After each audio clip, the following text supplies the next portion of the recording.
Olá, meninas e meninos, tudo bem? Hoje a minha aula é sobre mitologia grega, de uma deusa, que eu já comentei muita coisa sobre ela, mas ainda falta muito para falar sobre ela. Quem é que eu estou falando? Artemis, aquela que recebeu o nome de Diana em Roma, tá? Ela, aquela que tinha um séquito de virgens, que ela também jurou ser virgem a vida inteira. Bom, quem era Artemis?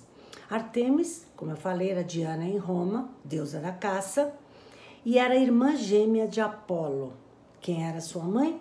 A sua mãe era também uma deusa chamada Leto ou Latona em Roma. E essa deusa, Leto, teve um caso com Zeus, que era casado com a Hera, todo mundo sabe.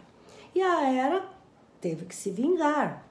Ela não enfrentava o marido, mas enfrentava sempre as amantes do marido, já falei, e os filhos das amantes. Então, o que ela fez? Quando soube que Leto tinha no seu ventre 2 filhos do marido, ordenou que nenhuma terra lhe desse guarida, lhe desse abrigo para ela dar à luz os seus filhos. Além de colocar uma serpente perseguindo-a, a famosa Piton, que vai dar origem à pitonisa. Bom, então essa serpente, ela, coitada, ia de terra em terra, queria guarida, queria abrigo para ter os seus filhos, e ninguém lhe dava porque tinha medo da Hera. E ainda por cima sendo perseguida pela Piton, tá? Bom, Poseidon, diz uma versão, que morreu de pena da Leto. Então, o que ele fez? Com seu tridente, retirou do fundo do mar umas pedras, né, monstruosas, e sobre elas apoiou a ilha que recebeu o nome de Ilha de Delos, também conhecida por Ilha Flutuante. E foi ali que ela pousou e teve seus gêmeos, tá? Bom, antes de eu continuar com essa história, vou dizer quem era Piton. Piton, aquela serpente que a perseguia, era uma gigantesca cobra que nascera do lodo após o grande dilúvio. Lembra que houve o grande dilúvio, que os 2 sobreviventes foi Deucalião e Pirra, já contei essa história. E daquele lodo do dilúvio nasceu essa grande cobra, que foi chamada de Piton. E essa cobra, amando de Hera, perseguiu Leto. Mais tarde, ela foi morta por Apolo, a flechadas, para se vingar da perseguição que fizera a Leto, sua mãe. Tá? Vem daí, como eu falei, a origem de Pitonisa. Depois eu falo sobre isso. Bom, então ela pousou na ilha de Delos e teve Artemis e Apolo. Lá nessa ilha, depois foi construído um grande templo a Apolo, tá? Bom, Artemis era adorada por toda a Grécia Antiga, tá? Era a deusa da caça. Mas seus mais conhecidos cultos a essa deusa eram nessa ilha de Delos, onde ela nasceu, tá? Os antigos espartanos também costumavam sacrificar animais em sua homenagem a Artemis. E as meninas adolescentes da Grécia Antiga eram enviadas para o santuário de Artemis, na ilha de Delos, para servir a deusa por 1 ano. Isso era um costume, tá? Essas meninas eram conhecidas como Arctos, ou pequenas ursas, tá? Bom, o templo de Artemis, ou templo de Diana, foi uma das 7 maravilhas do mundo antigo. Era o maior do mundo antigo. Era composto por 127 colunas de mármore com 20 metros de altura cada uma. 200 anos mais tarde que foi construído, ele foi destruído por um grande incêndio. Sabe quem o reergueu depois? Alexandre o Grande, tá? Atualmente, como é que está esse templo de Artemis em Delos? Após sucessivos terremotos e saques, apenas ficou uma solitária coluna, reerguida por arqueólogos alemães no século XIX. Então, hoje, quem for a Delos, vê essa coluna, né, que sobreviveu ao templo de Artemis, em Delos. Bom, onde é que fica Delos? A ilha flutuante fica no centro do mar Egeu, na parte leste. Vocês sabem que o mar Egeu fica na parte leste da Grécia. E esse é considerado, né, declarado Delos é considerado Patrimônio Mundial da Humanidade pela Unesco em 1990, tá? Delos. A ilha é pequena, rochosa, desértica e banhada de luz desde o amanhecer até o anoitecer, pois nenhuma montanha ou vegetação produz sombras naquela ilha. Mas vou voltar a Ártemis. Ártemis nasceu na ilha de Delos, foi a primeira a nascer. E segundo a mitologia, ela presenciou todo o sofrimento de sua mãe, as dores do parto de sua mãe Leto. Então, acredita-se que veio daí a razão dela crescer e não querer casar. Ela nascer dentro dela uma aversão pela união entre homem e uma mulher, resolvendo ficar virgem para sempre. Conta-se, uma versão conta, que ainda ela era menina e pediu ao pai Zeus que sua virgindade fosse eterna. Queria ser uma grande caçadora e pediu ao pai, ao Zeus, para conseguir um séquito de virgens também, tá? Para acompanhá-la nas suas caçadas.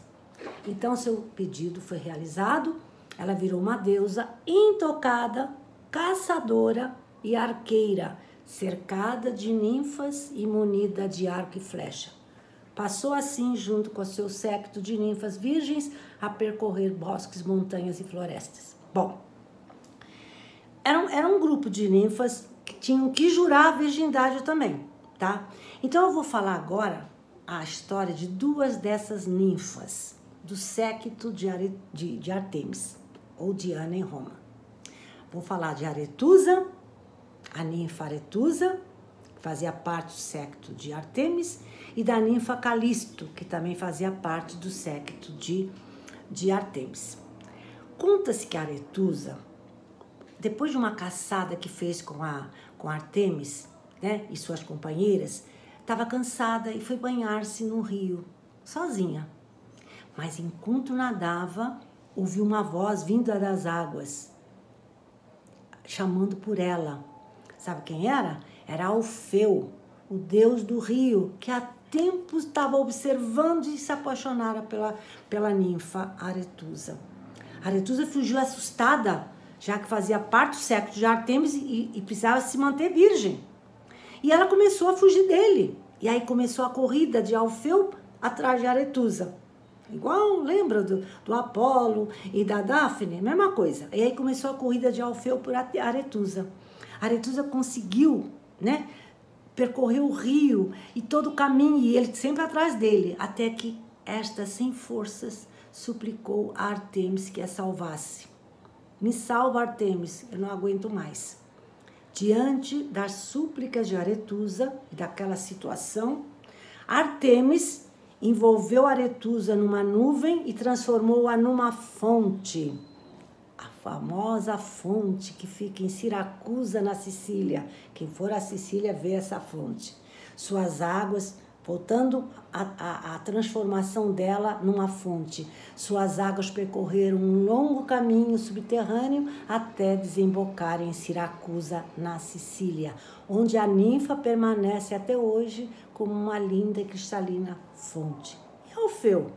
Alfeu, o deus do rio, quando viu transformada numa fonte, o que ele fez? Internou-se na terra, percorreu o caminho que ela tinha percorrido e foi brotar suas águas junto à fonte de Aretusa.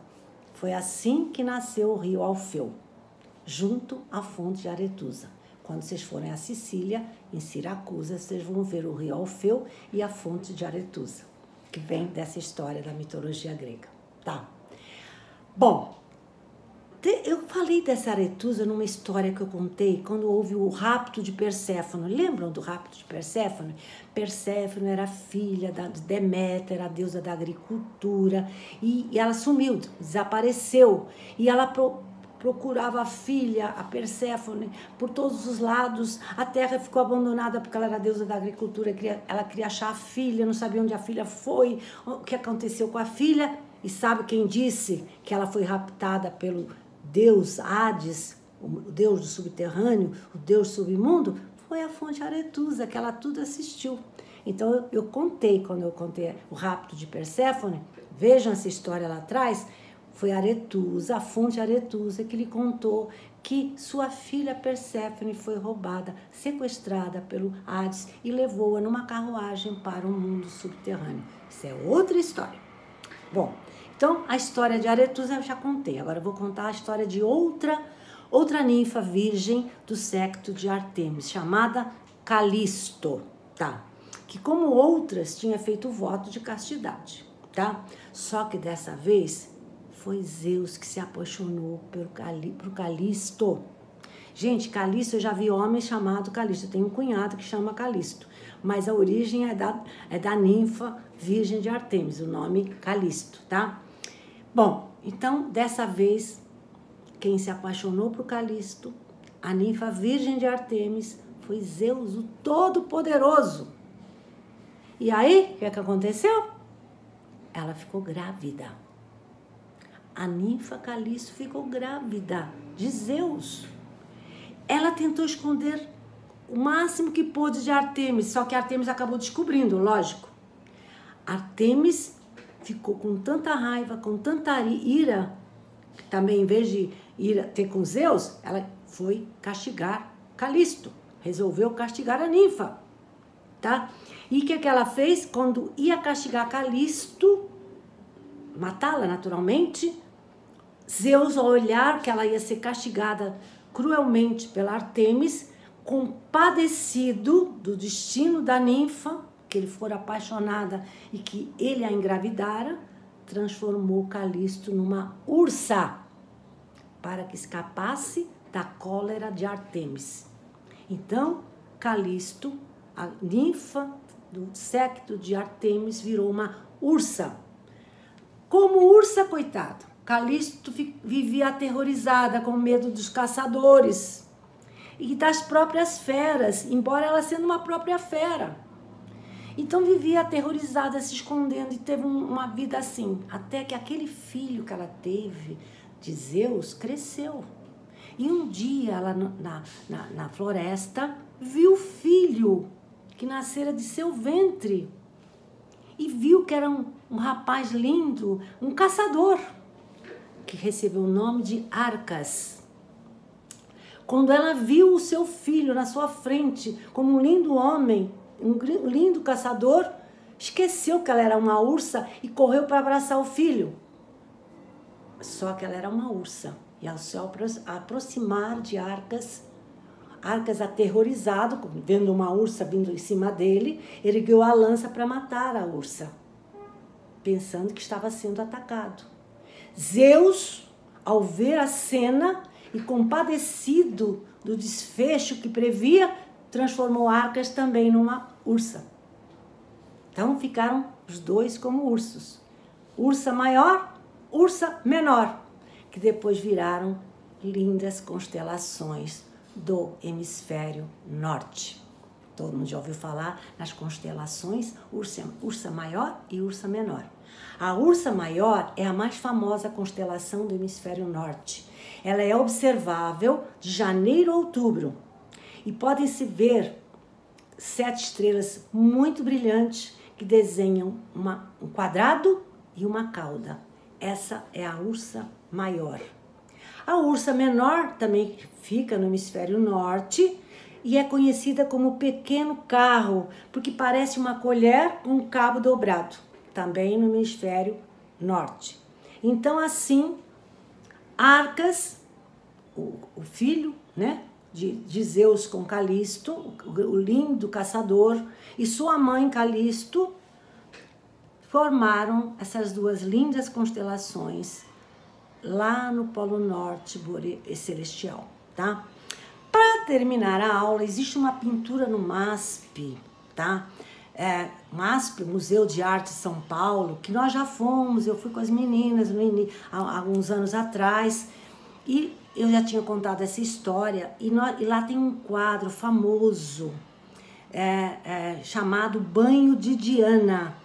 Vocês lembram, né? Nosso grupo já esteve lá há alguns aninhos. É uma linda pintura a óleo do francês François Clouet. Foi pintada entre 1550 e 1560. essa pintura evoca um episódio da mitologia sobre Diana, ou Artemis. Por quê? Aparece a Artemis com as suas ninfas nuas na frente aparece uma floresta e atrás de uma árvore aparece Acteon, um caçador observando o banho de Diana e das ninfas. Então, quando a história, essa pintura evoca essa história. Então, a história conta que o caçador Acteon, né, ao olhar o banho de Diana e das ninfas naquele rio, ficou extasiado e ficou observando atrás de uma árvore. Diana e suas ninfas se banhando.